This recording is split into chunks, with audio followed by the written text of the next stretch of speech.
Hello everyone. Today we will explore bookmarks in Power BI and learn how to leverage them to create interactive dashboards. This report serves as the foundation and I will guide you through the process of adding bookmarks to enhance its functionality. So without wasting time, let's get started with this video. So on this page, I have included three visuals that represent sales data.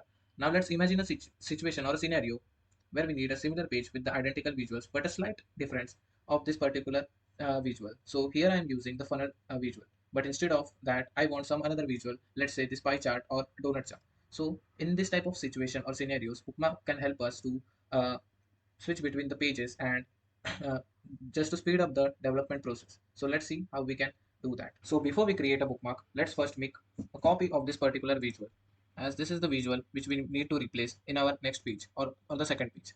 So once we have made the copy, let place this visual on the top of the other visual so that it would be a better user experience. And now let's change the chart visual to the donut chart. Okay, so now it is done. Now it's time to create a button which can help us to switch between the pages. So in the insert section, I will select the button. I will select the blank button and I will drag it over here. I will give the name as funnel. I will change the font color as white. You can do the cosmetic part as per your requirement. I will simply copy this and I will paste it over here and I will rename this as donut. Now it's time to create a bookmark for these two buttons. So in the view section, you can see the bookmark. Just click on it and you can add a bookmark. So first you will rename it as funnel,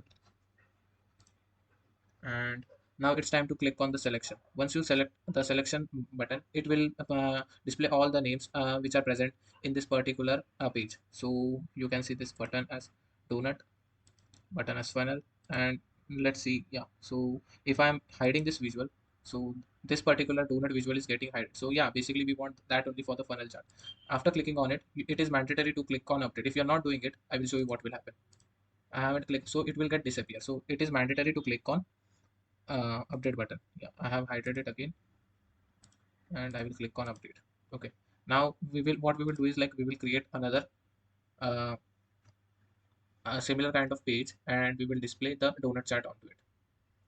So for that we need to unhide this and we have to create another. So here I will create donut bookmark, and now it's time to hide the second page, that is funnel visual.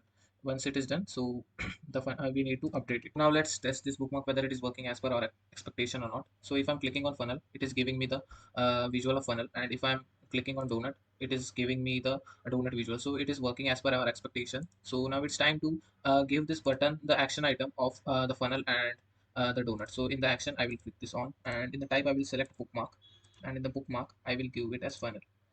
Similarly, on the donut button, I will give the bookmark as donut. And now let's test this out.